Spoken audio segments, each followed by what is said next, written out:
नमस्कार दोस्तों।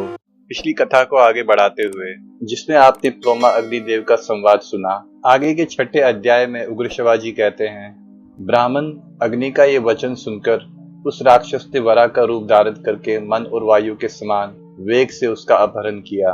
उग्र शिवाजी कहते हैं, भृगु शिरोमणि, उस समय वह गर्भ जो अपनी माता की कुशी में निवास कर रहा था, अत्यंत रोष के कारण योग बल से माता के उदर से च्युत होकर बाहर निकल आया।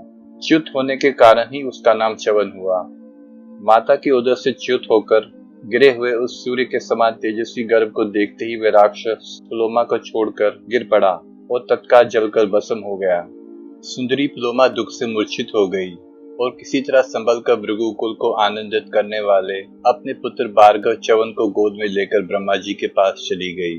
संपूर्ण लोक के पितामह ब्रह्मा जी ने स्वयं भृगु की उस पतिव्रता पत्नी को रोती और नेत्रों से आंसू बहाती हुई देखा। तब पितामह भगवान ब्रह्मा जी ने अपनी पुत्र वधू को संतावना दी, उसे धीरज बधाया। उसकी आंसुओं के बूंदों से एक बहुत बड़ी नदी प्रकट हो गई। वह नदी तपस्वी भृगु की उस पत्नी के मार्ग को जल से डुबाए हुए थी।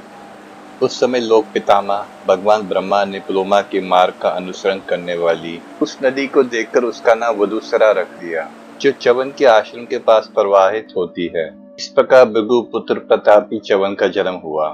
इसके बाद पिता भृगु ने वहां अपने पुत्र च्यवन तथा पत्नी प्लोमा को देखकर और सब बातें जानकर उन्होंने अपनी भार्या प्लोमा से कुपित होकर पूछा।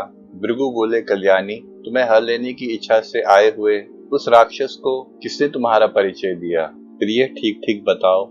आज मैं कुपित होकर अपने उस अपराधी को श्राप देना चाहता हूँ। कौन है जो मेरे श्राप से नहीं डरता?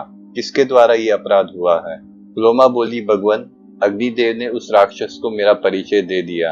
इसके बाद मुझ अबला को वह राक्षस उठा ले गया। आपके इस पुत्र के तेज से मैं उस राक्षस के चंगुल से छूट सकी हूँ। राक्षस मुझे छोड़कर गिरा और जलकर भस्म हो गया।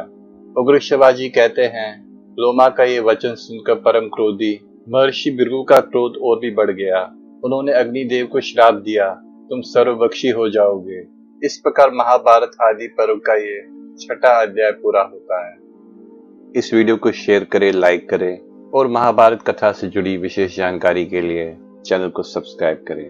जय श्री राम।